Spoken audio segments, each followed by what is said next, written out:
No existe, pero así hubiera sido más o menos si se legaliza el tema ya en California. Para abordar ya en serio el tema de la legalización de la marihuana y lo que ocurrió ayer en California con esta propuesta 19, el resultado final en el que una mayoría opta por el no, nos acompaña aquí en el estudio Ileana Rodríguez, directora en Derecho Internacional del TEC de Monterrey. Bienvenida, doctora. Muy buenos días. Gracias. Y también está con nosotros Carlos Zamudio, del colectivo por una política integral hacia las drogas, AC.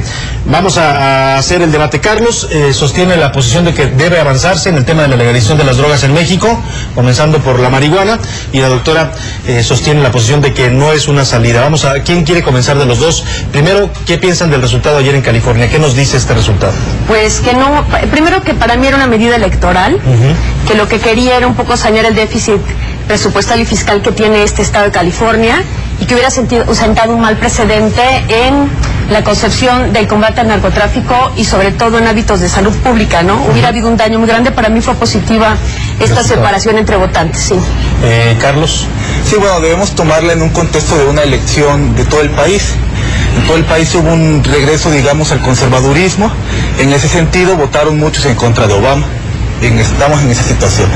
Pero también hay que considerar que hace un mes el gobernador Schwarzenegger firmó una ley en la cual ya se permite, digamos, la despenalización de la marihuana.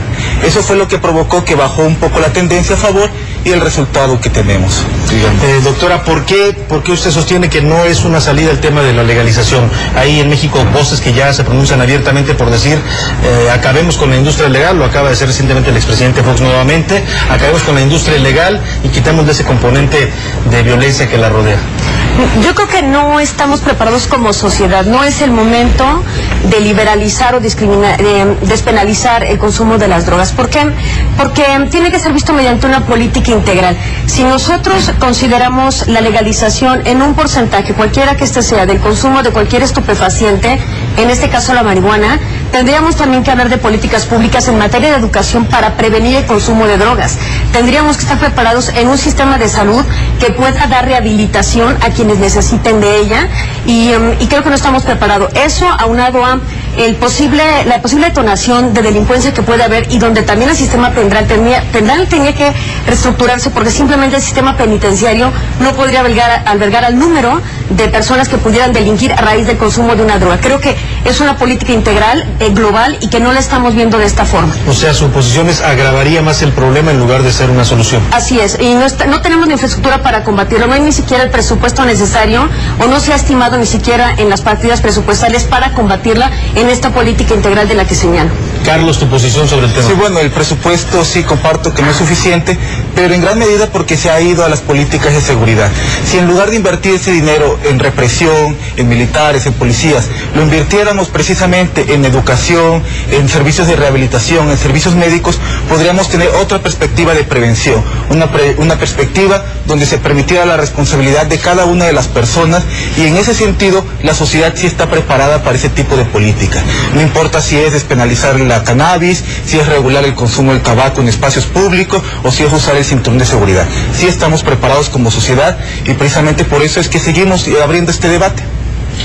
Doctora, muchos comparan este tema con el alcohol. Se habla del periodo cuando el alcohol estaba prohibido y cómo la legalización hizo que esto se volviera una industria pues comercial, una industria legal. ¿Es comparable el tema?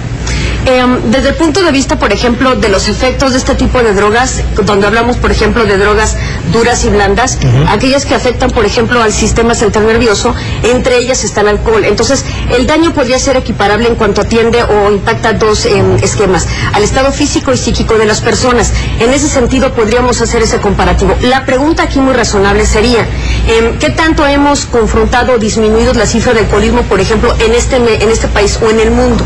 Las cifras siguen creciendo. La mayor parte de accidentes, por ejemplo, de tráfico o de tránsito, son precisamente ocasionados por personas en estado alcohólico. Entonces, la pregunta es, si no hemos podido tener control de una droga lícita, que además solamente le ha dado negocio a unos cuantos, porque son monopolios todas las que se encuentran, empresas que se dedican a este tipo de segmentos, la pregunta aquí sería, ¿quién va a controlar la cuestión de la marihuana y otras drogas? Y lo mismo, ¿cómo se van a poder subsanar todos los impactos negativos en sistemas de salud que estamos teniendo hoy día con el alcoholismo, por ejemplo? Carlos, te voy a decir no a lo que comentaba la doctora. Sí, lo que pasa es que regularmente tenemos unas malas instituciones en cuanto al momento de aplicar la ley, ¿sí? Eso es una situación distinta. En México tenemos una alta corrupción en nuestras instituciones públicas. ¿Sí? Ese es el principal problema y ese es una de las principales situaciones que ha aprovechado el crimen organizado.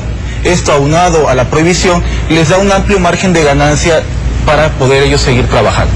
En ese sentido, el prohibir las drogas ha beneficiado a ese tipo de grupos y ellos son los que han incrementado la violencia. A mí me parece un poco extraño y bastante, digamos, ya obsoleto, ya se ha rebasado en otras partes del mundo, el pensar que el liberar las drogas, el regularlas, va a aumentar la violencia.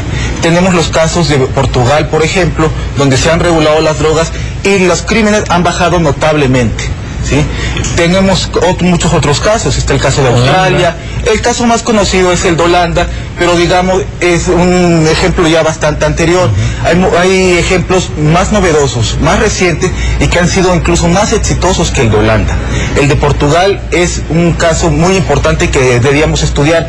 Ahí no hay prohibición, ahí no hay militares en la calle, ahí no hay represión y ahí no encontramos la cantidad de muertos que encontramos en México. Ese es un tema, doctora. Si es no a la legalización, ¿qué nos queda? Esta estrategia de confrontación que nos está saliendo muy costosa en términos de violencia, de vidas, pues de todo lo que está generando para el país, zonas del país que están viviendo en situaciones muy incómodas. Bueno, sí, necesariamente todo combate a cualquier delito contrae algún tipo de riesgo o daño colateral. En el caso, por ejemplo, Carlos, de Holanda, que liberaliza o descriminaliza el consumo de marihuana, no de todas las drogas, en el 76, hoy día el Partido Socialdemócrata e incluso el cristiano en esta nación están tratando de regular precisamente el consumo en los coffee shops, como en el sketch que tú mostrabas hace un rato, y que conste, este café no es de esa agenda. Ese no es de ahí. Precisamente no están teniendo corredores de turismo para el consumo de drogas, entonces están pidiendo a los coffee shops de Holanda un carnet para que se identifiquen como nacionales de Holanda y abatir que sea un corredor de consumo de drogas. ¿No? Exacto. Entonces, ni Holanda ni las otras naciones han probado certeramente que estas medidas tiendan a disminuir, por ejemplo, el que las mafias se organicen y sigan vendiendo, porque estas siempre se trasladarán y encontrarán el nicho de oportunidad. Siempre habrá mercado negro. Exactamente, siempre habrá mercado negro de una u otra forma.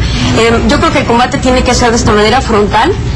No considero que el ejército tenga que estar en las calles de manera permanente. Repito, creo que tiene que haber una política pensada global en la acción educativa, que no nos distraigamos con la manipulación de los sindicatos en materia educativa, que abordemos el tema de salud pública, que invertamos en materia de salud pública de manera social, preventiva, ¿no? Y de manera posterior, claro, el tema social. Porque si no, ¿cómo les vas a cortar el flujo de bases sociales, que son los que los están alimentando constantemente, ¿no? Así es, no es una franca oposición a este debate, es simplemente que no estamos preparados. Simplemente la interdependencia entre naciones requiere de políticas globales que puedan mostrar cooperación a nivel internacional en la confrontación de este delito.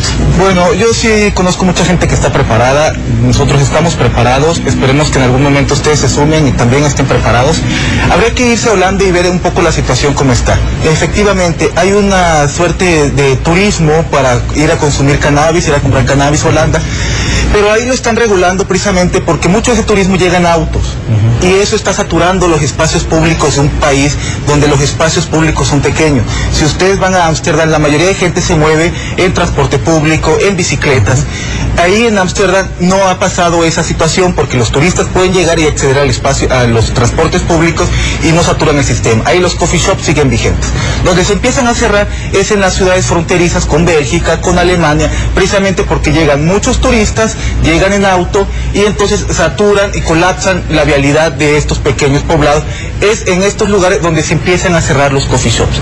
Independientemente de que haya más o menos turismo, ahí encontramos la regulación de la cannabis y encontramos que no hay violencia, hay mayor educación, hay un mejor nivel de vida, porque los presupuestos están yendo hacia el beneficio de la sociedad. Carlos, ¿tú sostienes que la marihuana no es una droga dañina? No digo eso. Todas las drogas en sí son dañinas. Precisamente por eso hay que regularlas. Prohibirlas no ha funcionado. Eso ya se ha demostrado. Si queremos que esto siga así o peor, podemos continuar prohibiendo. Si queremos que esto mejore, hay que regular. Hay diferentes maneras de regular.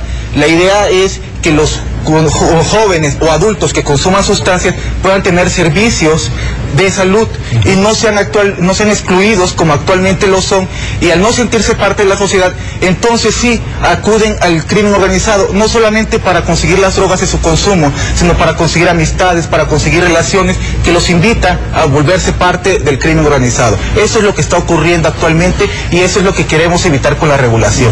Queremos regular para bajar la violencia. Sí. Algo que falta y hemos omitido en este debate es que no solamente se crea corredores turísticos, sino que también está probado en estas naciones que han legalizado la marihuana, por ejemplo, es que aunque son mayores de edad los que están en actitud legal de consumirlas, está llegando a los menores. Aquí la pregunta sería, por ejemplo, tenemos una ley de narcomenudeo que es mal nominada como tal, porque más bien es una serie de reformas a la ley de salud, al Código Federal Penal y al Código de Procedimientos Penales. La que permite la aportación legal de ciertas cantidades. Exactamente, ¿no? Que se la ha denominado erróneamente como ley de narcomenudeo.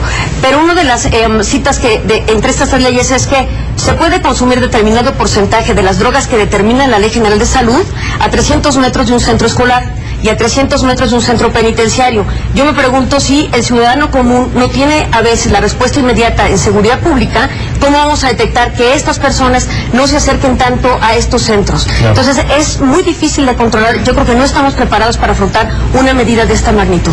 Tú sostienes que sí lo estamos y que el tema tiene que avanzar. Precisamente lo que estamos viendo con la prohibición es que las drogas llegan a nuestros niños, a nuestros jóvenes. Las encuestas muestran que cada vez es menor la edad a la que los jóvenes llegan a las drogas y está prohibida. La prohibición no ha podido evitar eso. Es un incentivo porque precisamente como los menores tienen menor cantidad de pena por el mismo delito, es un incentivo para los delincuentes organizados empezar a invitar a los menores para ser parte de ello. Y eso con la prohibición no se ha evitado. En lugares donde está regulado, sí se ha podido evitar el acceso de los jóvenes, de los menores de edad, a ese tipo de sustancias. Vemos que en Holanda, por ejemplo, los menores de edad no pueden entrar a los coffee shops.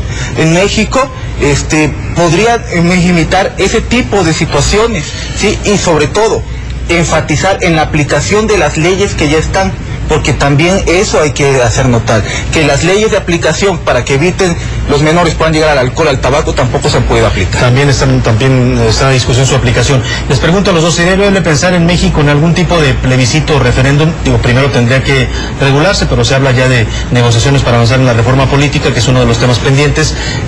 ¿Sería viable llegar a una consulta de este tipo donde la sociedad pudiera expresarse si quiere o no avanzar en el tema de la legalización? Si estamos en una democracia, yo creo que sí, que cualquier tema de esta magnitud que tenga un impacto a la moral pública y a la sociedad en general en el sistema de salud, sí es importante que se debata. Ojalá de veras que pase la reforma de Estado y se pueda legislar en materia de referéndum. Es necesario. Es necesario, Carlos. Sí, claro, es viable y es recomendable que haya participación ciudadana y que entre todos decidamos cuáles son las políticas que nos convienen y no estemos esperando solamente imitar políticas que ya han fracasado en otras partes del mundo. Pues ahí están las dos posiciones, usted las ha escuchado en voz de la doctora Eliana Rodríguez, doctora en Derecho Internacional del TEC de Monterrey, y también de Carlos Zamudio del Colectivo por una Política Integral hacia las Drogas. Dos posiciones opuestas, usted tendrá su mejor opinión. Muchas gracias a los dos por estar aquí. Gracias, Salvador, buen día. Gracias a ustedes. Gracias, Carlos. Y ahora vamos a ver qué nos tiene Javier Risco, qué nos preparaste sobre este mundo cambiante del Internet, Javier.